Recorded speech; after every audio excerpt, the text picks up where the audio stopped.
Smiling like a shark in a shrimp tank. Big fish, small pond in the shrimp tank. When it's sink or swim. Hey everybody, welcome to the post-show wrap-up of the Shrimp Tank. We had a fantastic show today. You can always go to shrimptankpodcast.com and listen to an entire replay of the broadcast we had today, or download us on iTunes, download the Shrimp Tank, you'll get great advice. We had on Jahn today, who's the CEO of DynamiX. How would you like your company to win 585 awards in a 3-year period? It's just amazing stuff. So if you really want to get there, you ought to listen to the program. Also joined today by Joey, who's at KSU, and Chris Hanks, who's the Executive Director and Founder at the Now Shore Center for Entrepreneurship. So, Jeff, one thing, there's so many things that impresses me about you and your business, but the way that you've moved from the doer of the thing that you do to now the owner of the thing that you do, and how you spend most of your time now on strategy. So can you talk a little bit about how you made that transition? Yeah. So it's been a gradual 11-year-long process. It's been about systematically identifying the weakest point that I have and a person who is great at the thing that I'm weakest at. So today, I'm not actually even allowed in the code. My guys don't even give me access to it because I'll just muck it up. And that was probably 4 or 5 years ago, was firing. And the most recent one was out of the majority of the sales process. So there's so many different components to running an online website and developing your web presence, but you were talking in the show about how you have your niche and you have your specialty. How do you know when it's time to expand out and to add on more services, and when to really just focus in on what you're best at? Great question. I'm a firm believer that as a small business, you can only truly be great if you focus on 1 or 2 core competencies. So for us, that's easy. Software and the output of that, which is the website, is our focus. So we're never going to jump into we're going to offer SEO and social media management and all of these other things just because it's not what we know the best and we know we can be the greatest at. So we had an interesting dialogue today about marketing and websites and how many business owners that may be watching this that just don't understand the game. We were saying a lot of snake oil salespeople that are out there.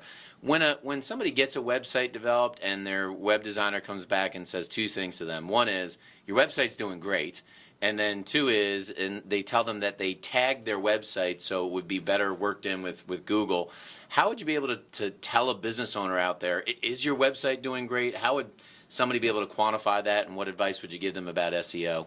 Well, you have to really identify what your key performance indicators are. What is it that creates success or failure? How many people are calling you is generally one. How many people are emailing you is another. How much time they're spending absorbing the information on the website, especially if you're something where someone doesn't buy immediately. They might buy after 3 or 4 times, seeing whether they come back, whether they come on different devices. Those are the things that we look at.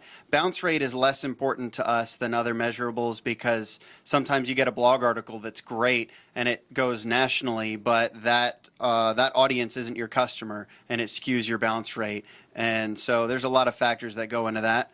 From an SEO side, I tell my customers to make sure that the site is coded properly, and from there, if it passes HTML5 validation and they've done headlines and the things that any basic SEO 101 website will show you how to do, don't spend money on SEO, traditional SEO. Instead, put that money towards content and creating something that engages your audience, and you'll do much better for it.